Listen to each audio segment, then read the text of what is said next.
Welcome to this special training, How to Write a Rockstar Resume, which is also known as a CV, Curriculum Vitae, that secures you an interview spot. My name is Amy, and I will be walking you through this training. Now, let's get started.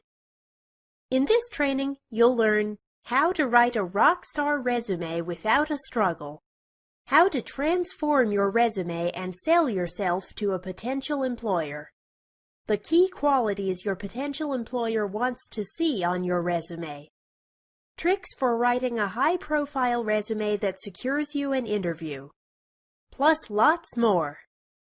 We'll talk about pretty much everything you need to know to write a resume that will blow your potential employer away and get you results. So you might want to turn off your mobile phone and any other devices that might distract your attention. You might be wondering whether this training is for you. This training is designed to address the areas that most job seekers find difficult when it comes to creating a resume that will catch the attention of their potential employers. You might want to ask yourself these questions. Do I struggle with writing my own resume for a potential employer? Where do I start when writing a resume? How should it look? Am I unsure of what to include, elaborate on, and omit? How do I present my information, qualities, and work history in a manner that makes me attractive to my potential employer? Does the thought of even writing a resume scare me? If you have answered yes to any of these questions, then you can rest assured that you are not alone. I've always found it difficult to write the perfect resume, or even a decent one for that matter. I was once in your shoes. For my first job, I would find example resumes and copy those, or just use my own idea of what a resume should look like. This led to some interesting times, and usually did not result in me getting the job that was just right for me. It's important to note that there are a number of different styles of resumes that you can use, and you may find some styles more suited to you than others. This training is a guide intended to provide you with a template for a resume that contains the most important information that your future employer will want to know. More importantly, the techniques you'll learn in this training have worked for me in the past, so I know they'll work for you too. I'm going to explain all of these points and more, and by the time you have finished watching this training, you will know exactly what you need to do to write a killer resume. You can use this guide to write a resume for any job in any industry. As long as you follow my tips, your resume will get you interviews. Remember, a first impression lasts. Let me share this with you. In my first resume, I followed a set template and I didn't question it at all. It had my name in big letters centered at the top of the page, which was good, and my contact details underneath in minuscule font, not so good. It was only years later, when I had successfully used this resume to apply for and get an internship, after undergoing a 3.5-hour assessment as well as an interview, that the inefficiency of this layout was pointed out to me. Why would I want to make my contact details so hard to read? The cold, hard truth about job applications is that people often don't have much time or patience for other people. The first piece of advice I want to impart to you is that you need to write for the employer and try to put yourself in their shoes. Imagine, for example, that you are the owner of your own small business and don't yet have anyone in charge of recruiting new staff. You still have to take care of deliveries, sales, and advertising on your own, so you just want the perfect new recruit to come along and get right to work. You don't have time for long-winded life stories or trying to read somebody's contact details in some tiny font. You want it all there in front of you, served up on a silver platter. When you sit down to write your resume, you need to picture your future employer in your mind. Think about what the organization is all about and write specifically to the organization. Tailor your resume to their business and the role you will play in it. Contrary to popular opinion, it is not just your cover letter that you need to tailor to each job position. Many people believe that resumes are simply a document designed to list your achievements in chronological order and to let people know everything that you have ever done. If you have ever submitted the exact same resume for two completely different job applications, you probably believe this too. This belief is something that needs to be changed. I will elaborate on this point more as we go through this training because it can mean the difference between getting the job and not even getting a second look. When writing your resume, you can use any number of templates or styles. I have provided a template to give you an idea of where to start. This template is the culmination of a fair amount of research on what makes the perfect resume. Such a thing doesn't actually exist, but there are definitely some common themes which most employers would appreciate seeing in a candidate's resume. To begin with, it is useful to have your name in a relatively large font in the top center of the page. This makes it hard to miss and will hopefully help your resume stick in the employer's mind much longer than other resumes with less eye-catching font sizes. When employers skim through resumes, and most, unfortunately, do just skim through them, they know exactly what they are looking for, so the fonts you use obviously won't win them over all by themselves. Just be aware of the fact that presentation is key to creating a favorable first impression. The next set of information to include is your personal details, such as your phone number, address, and email address, in a clear font at the top of the page. If you are an employer thumbing through a pile of resumes, you don't want to have to search the page for a phone number. These details usually go in the top corner of the page or just underneath your name. Find a style that works for you and that is aesthetically pleasing as well. In the job market, you can get a huge head start on your competitors simply by appearing better qualified than they do by using a stylish design and layout. Quick review. Make your resume unique. Make it stand out from the crowd at first glance so that it will entice your employer to read on. Make sure your name is clear and typed in a large font size. Make your contact details easy to read. You need to sell yourself by emphasizing your key strengths. The time when your potential employer is reading your resume really is your time to shine, and it is crucial that you take advantage of this small window of time where the focus is solely on you.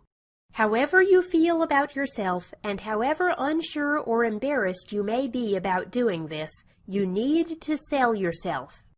When you apply for a job and send a resume to an employer, you are asking them to pick you from among many other candidates who may be just as appealing as you are.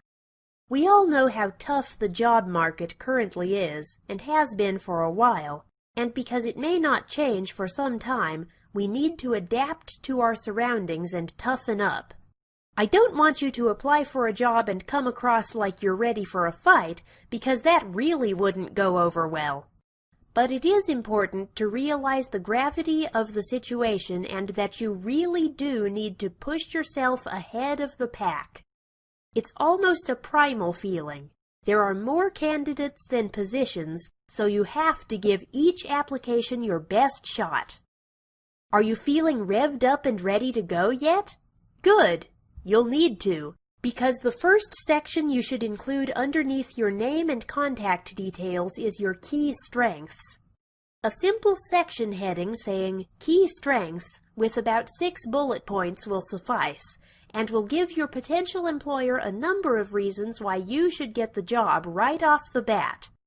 As I said, you don't have much time for messing around. You need to cut straight to the chase.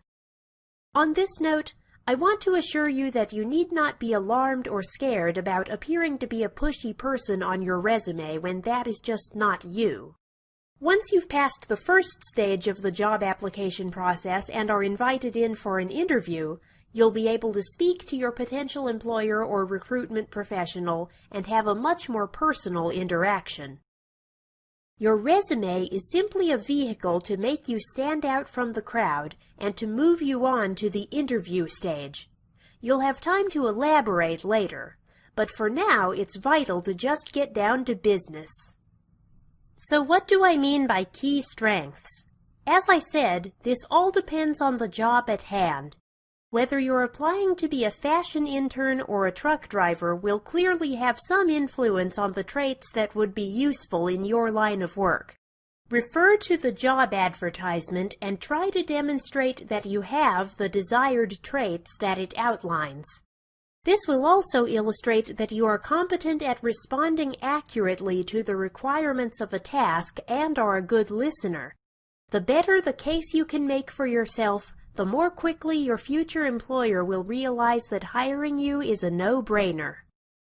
First of all, it can be useful to include a short section on your career overview or objectives. Do not spend too much time here. The shorter, the better. This is your self-introduction to your potential employer and is the one section where you are able to be the most personal. Writing this section may involve outlining your relevant experience and your understanding of the field you are working in.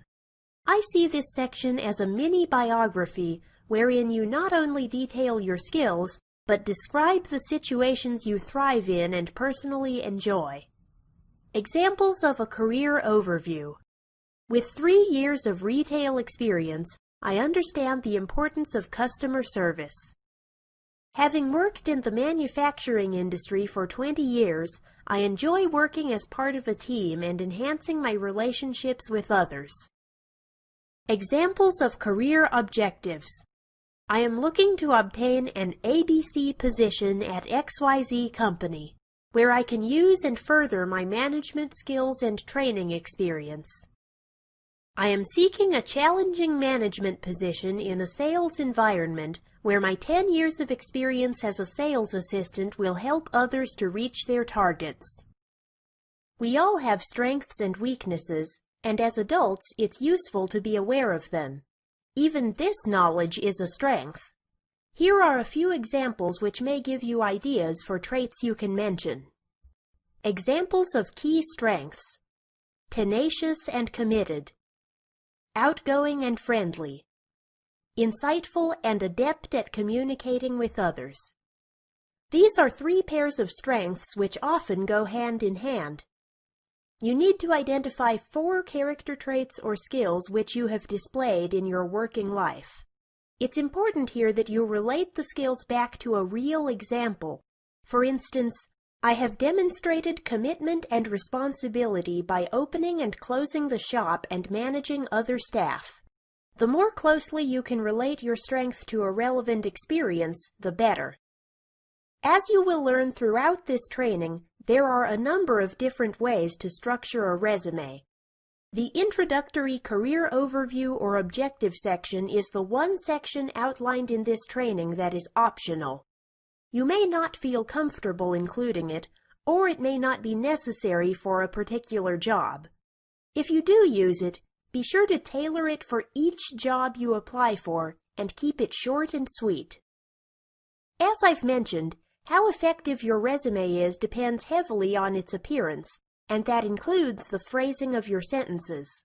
Depending on how you word your descriptions of your work, you can either be the top candidate or find yourself sitting at the bottom of the pile.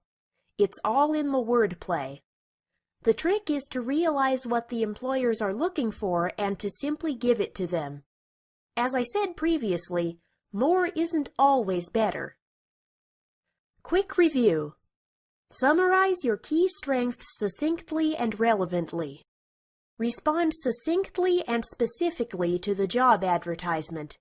This will illustrate your ability to listen and provide correct information that answers a specific question. Include your career objectives or overview only if you feel comfortable doing so. Keep this section short and relevant to your experience and the position. Understand that this is your time to shine and show how brilliant you are. Think about your most positive traits. Be honest and positive at the same time. Let's talk about your employment history. This may be your first job or your 50th, but no matter where you are in your life, you can and definitely should make the most of this chance to talk yourself up. It really is quite fun, and therein lies the key to writing a great resume. As long as you enjoy writing it and have some fun with it, you'll come across as genuine and increase your chances of getting hired. The golden rule is, if any work experience on your resume is more than 5 years old, it should no longer be included. Why not? Including things like your 10th grade part-time job, for example, really is no longer relevant. You may think you're promoting yourself, but what you're really expressing is that you're not sure of your current qualifications and prefer instead to cling to the past. Employers do not want that. Start with your most recent job position and work backwards. Again, you need to think like the employer. You may have achieved some brilliant things in your past, but as we all know, our past isn't necessarily our future. We can change a lot within a year or two, and your resume can reflect that. The more up-to-date, the better. Include your job title, company, amount of time spent in the role, and even a sentence about the company to give your employer a brief background. I really do mean one sentence. Any more is overkill. Next, list your key responsibilities. Prioritize the most relevant responsibilities at the top of the list and work down from there. Using bullet points is useful and perhaps even preferred, as it will force you to keep your sentences short and to the point. Examples of key responsibilities: assisting customers with personalized recommendations and matching products to their needs. Managing staff and organizing the monthly roster. Dealing with money, orders, and invoices. Depending on the job you're applying for, the order in which you should list these responsibilities will differ. For example, if you are in an industry with a heavy emphasis on finance and dealing with money, you would be better off elaborating on those skills rather than your people skills. If you are applying for a frontline customer service job, however, those two sets of skills would be listed the other way around. If you're ever unsure of what to include or where to list a particular responsibility, look over the job advertisement again. Even by simply giving them what they ask for, you are demonstrating your ability to listen. Below your key job responsibilities, you can include a list of key achievements. These are outcomes or experiences that you are proud of and that you had a direct hand in achieving with the role you played. If you haven't been at your job for very long, this can be harder to do, but don't feel the need to pad out this section. List what you have achieved so far, such as Employee of the Month or being put in charge of a certain project. Once again, these seemingly small achievements can allude to a much larger potential. Just because you can't see it right now, it does not mean that your employer won't. Examples of key achievements: being responsible for coordinating the roster and managing staff over the weekend. Developing confidence in my ability to sell products tailored to customers. Working with others in a professional environment and managing team projects to meet deadlines. Quick review. Your achievements are more important than you may think.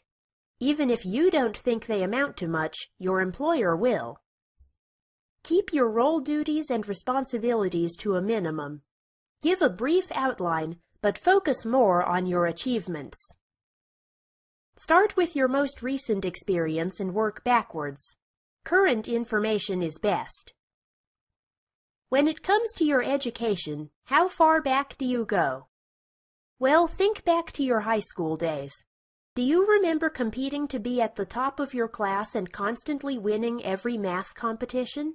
Or perhaps you were homecoming queen and class president with a wide social circle.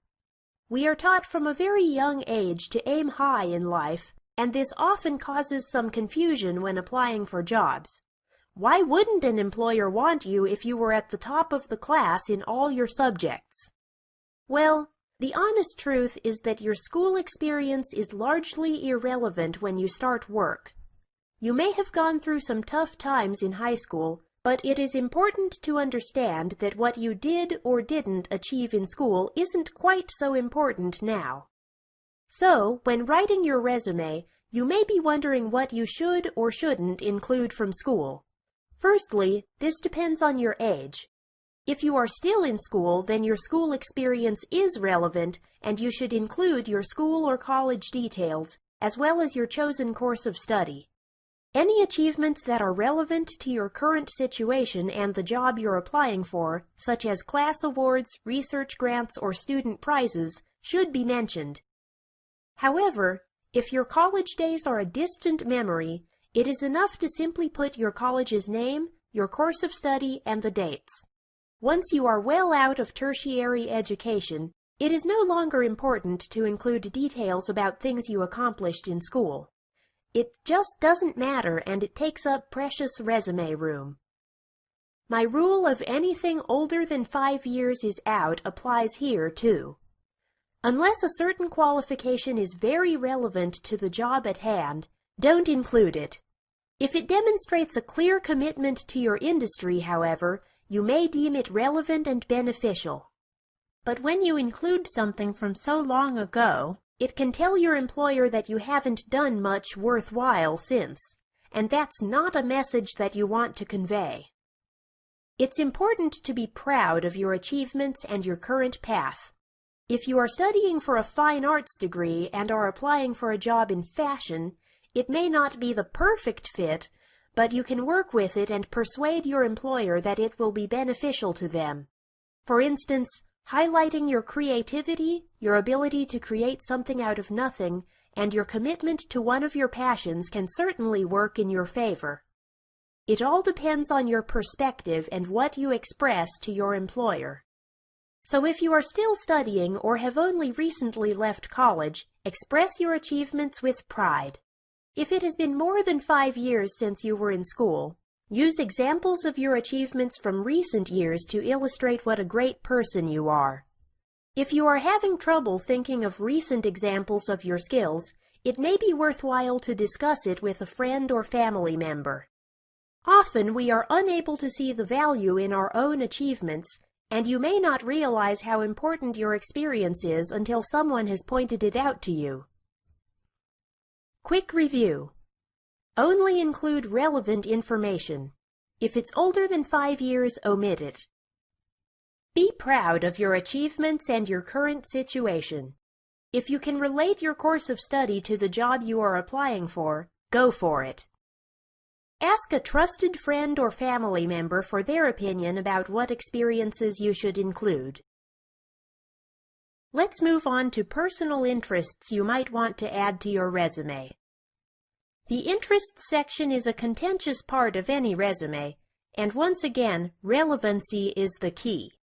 Some schools of thought are completely against including interests in a resume, as they have no bearing on your ability to do the job and may even work against you.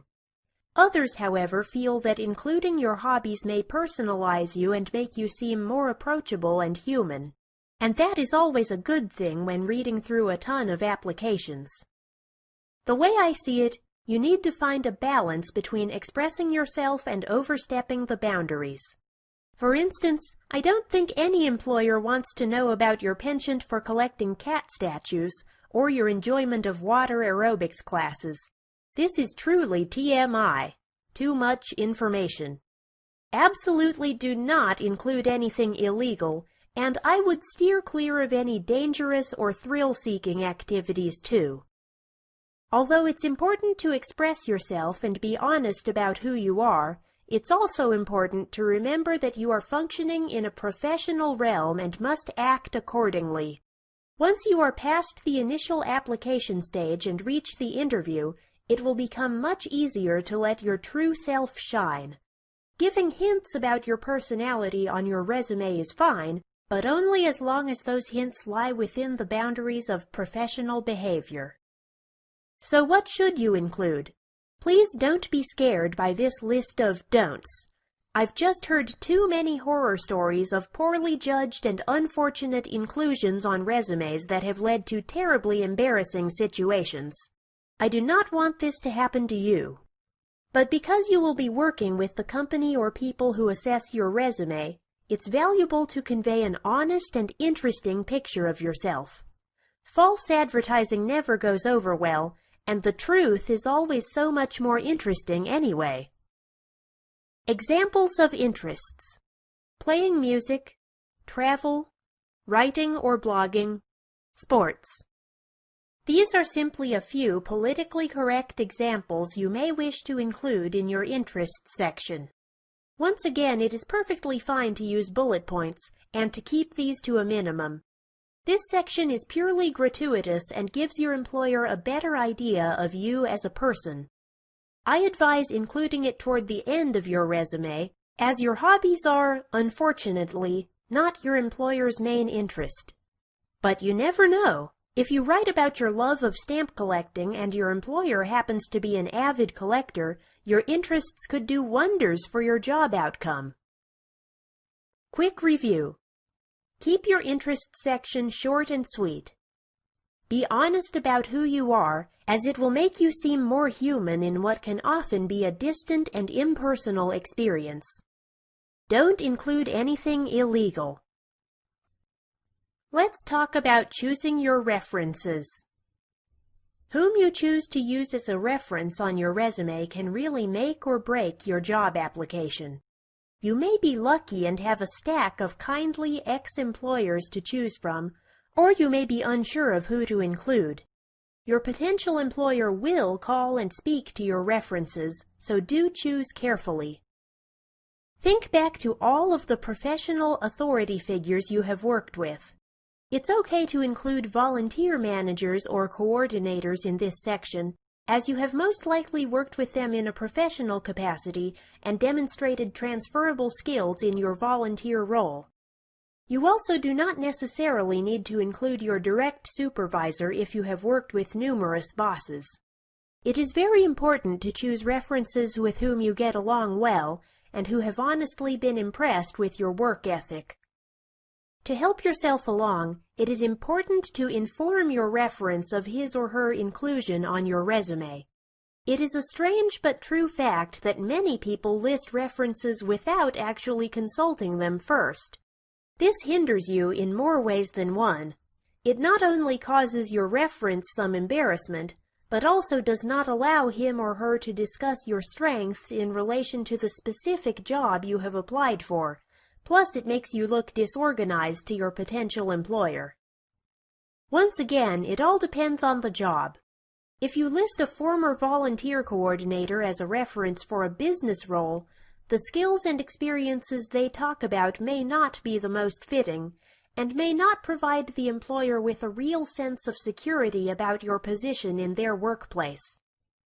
It is helpful to include a variety of references, if possible, to illustrate your competence in a number of roles and across different fields. Do not include a family member or friend, as this will not appear particularly professional. More importantly, it will say something about what you deem appropriate or not as part of your professional life. Your potential employer will be very interested in what your references have to say. If necessary, remind your references, tactfully, of some of the achievements you have mentioned on your resume or that you would like them to discuss. Hint, hint. For your potential employer, talking to your previous manager who has had first-hand professional experience with you is invaluable. There is a great difference between what you write about yourself and what a third-party authority says about your work ethic. Your potential employer will greatly appreciate what your previous employer has to say about you, especially since they may share the same understanding of what is important in a good candidate. Inform your references and then let them take care of talking about how fabulous you are. Quick review. Inform your references about the job you're applying for and give them as much information about your potential employer as possible. Choose your references carefully and make sure they are appropriate. Include a range of references to demonstrate your competence over a range of fields and skills. Never underestimate the importance of providing the right reference. This is really important in improving your job prospects. Someone might be asking, what if I haven't worked before? How do I deal with this when writing my resume? So far we have discussed a number of sections to include in your resume, many of which revolve around previous work or volunteer experience. I know many of you will have held down a job in the past and will not need to watch this section. But for those of you who are new to the workplace or don't feel comfortable including your previous work experience, I want to let you know that this is not the only way to show your suitability for a job. The sections we have previously discussed still apply to you. The only difference is that instead of using examples from work experience, you can discuss your strengths, achievements, and responsibilities, but in a more general context. For example, you can include lines such as, I am an honest worker, or I enjoy being part of a team, which are completely legitimate as resume material and still reflect how you may interact with others in your job role. To be honest, no employer really knows how suitable a candidate may be until they are actually working in the job. What may seem like a good idea or a good candidate on paper may not actually spell success for both employer and employee. Similarly, if you are a candidate with no current work experience, this does not mean that you have no chance at all. If you put together a good resume which you are proud of and present yourself well, who is to say that you wouldn't be the best? It's important to keep in mind that the different jobs you're applying for will require different levels and types of experience. This can work for you because certain jobs will simply require particular personality traits, and the employer will happily train the right candidate. This means that you and the other candidates are all on an even playing field. You may even be ahead of the game. So many employers simply want someone who is motivated, dedicated, and willing to learn.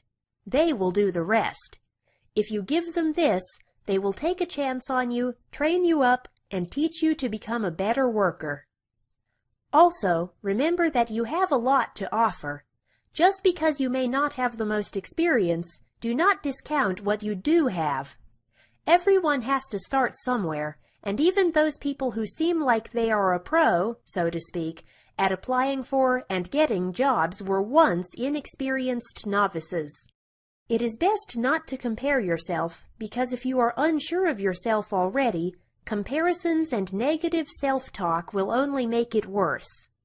Trust yourself, and know that the right employer will find you, often when you least expect it. Quick review. A lack of professional experience does not mean a lack of skills. Think outside the box and make the most of your current abilities. Have faith in yourself. You don't know what the competition is like, so there is no reason to assume you're not the best candidate. Tricks to make writing your resume easier for you. You may be watching this and thinking, how am I going to find the time and energy to change my resume every time I apply for a new job? And this is indeed the hard part. It may be that you know yourself well and have no problem writing honestly and succinctly about your strengths and experience. You may even enjoy it.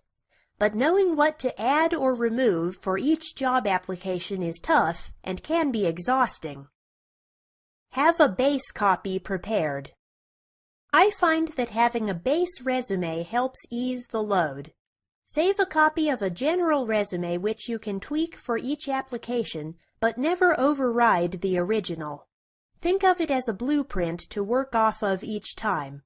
Be sure to tailor each copy for each job application you complete. I know that this may seem like the most arduous task in the world right now, but it's not really that hard. If you keep your blueprint, read the job advertisement, and most importantly, really want the job, you will easily be able to make some small changes that will have a great effect. Choose a nice font in a decent size. This may sound obvious, but little things like these can reveal certain things about your personality that you may not realize. For example, choosing an excessively fancy font or putting the text in a very small size makes a relatively simple job a lot harder for your future employer. If this is how you deal with a simple Word document, how will you handle a role with a high level of responsibility? Research different resume styles. I've designed this guide to help you increase your understanding of what you have to offer an employer and the best way to present this. However, this training is only a guide and should be used only as you see fit. You may prefer to structure your resume in a different way, or may prefer not to include sections that I've talked about, or in this specific order. That's fine. Although I've talked about the importance of being sure of yourself and not comparing yourself to other candidates, it can be useful to take a look at other people's resumes strictly as a learning tool.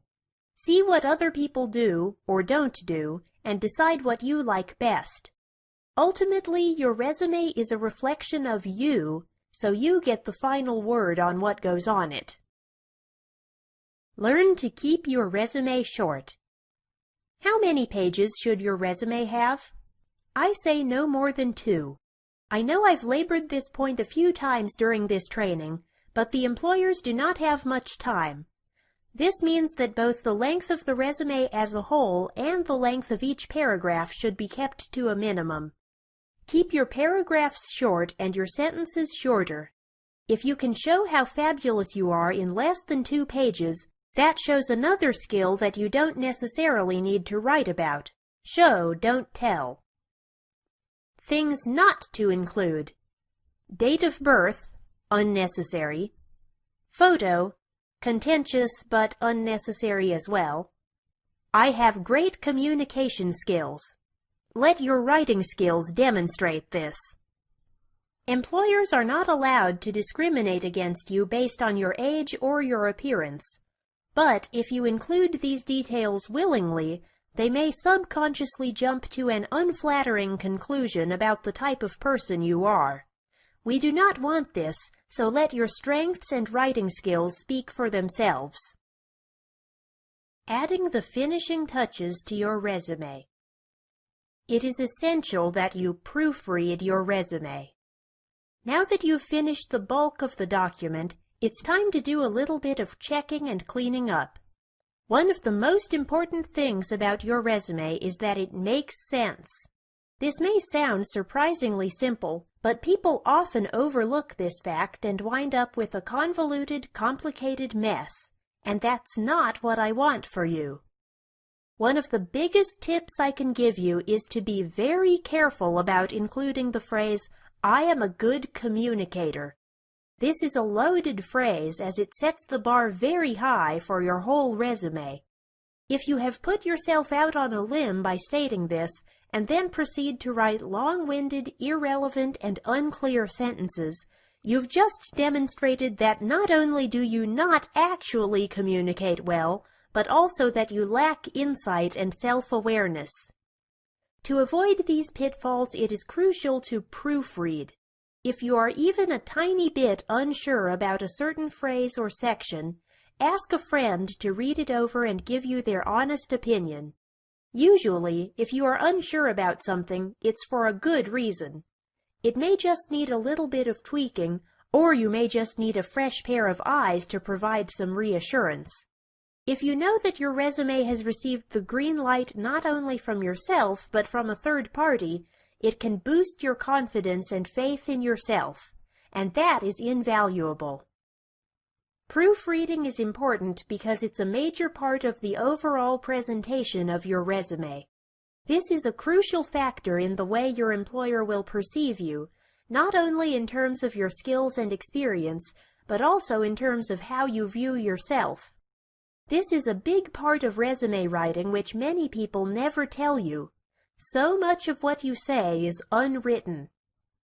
When you think about it, you can only fit so much into a document designed to respond to an advertisement for a job position. As I have said previously, Your future employer or recruitment coordinator doesn't have much time to sift through a pile of resumes, and so small visual clues take on a great deal of importance. This is why it is imperative to do all of the fiddly, detail-oriented work that needs to be done in order to create the best possible bigger picture. As an illustration of this phenomenon, if you get on a plane and your meal tray is slightly dirty, you probably won't put much faith in the cleanliness of the engines or even the competence of your captain and flight attendants. It may seem out of proportion, but we tend to draw a lot of conclusions from a limited amount of information. In the job application stage, it is crucial to communicate your competence not only by what you say, but by how you say it. Be sure to print your resume on high-quality paper in white or a similar conservative color. Make sure it looks neat and the headings and font sizes are consistent. You want it to be as attractive as possible to encourage your employer to read all the way through it and to give them a good impression of you well before they have met you. Final checklist. Your name in large, clear font. Easily readable contact details. Career objective or overview, optional. Key strengths linked to relevant experiences. Employment history, no older than 5 years. Includes brief outline of company, your role, key responsibilities, key achievements. Education, no older than 5 years. Hobbies and interests, keep it brief. Inform all references of the job position and name of employer or recruiter. Proofread the whole document. No longer than 2 pages. Spell check. We have now gone over the most important criteria for a great resume, and I know that you are now well prepared. Applying for jobs is always scary, and rewriting applications can be grueling. With this resume template, you'll be sure to impress your potential employer, and my tips and tricks will help you to do this in the easiest way possible. The most important thing to remember is to be yourself. You want to write a resume that you are proud to hand over to an employer, and about which you're prepared to answer questions during the interview. Contrary to some popular beliefs, employers do read resumes. This training has given you an outline of what to include to put yourself in the best light and ahead of your competition. We have attached a template resume designed for you to use exactly as it is. It follows the sections and structure of the resume outlined in this training, and as I said previously, feel free to play around with it. I have used the work examples of a retail experience in a bookshop and an internship at a professional psychological testing organization. These are just examples and should be molded to suit your needs and reflect your own experience. It's important that you deliver a document to your potential employer that you're comfortable and happy with, so take the time to customize it and make it yours. And now it's time for a job breakthrough. Thank you for watching, and I wish you all the best in your job searching journey.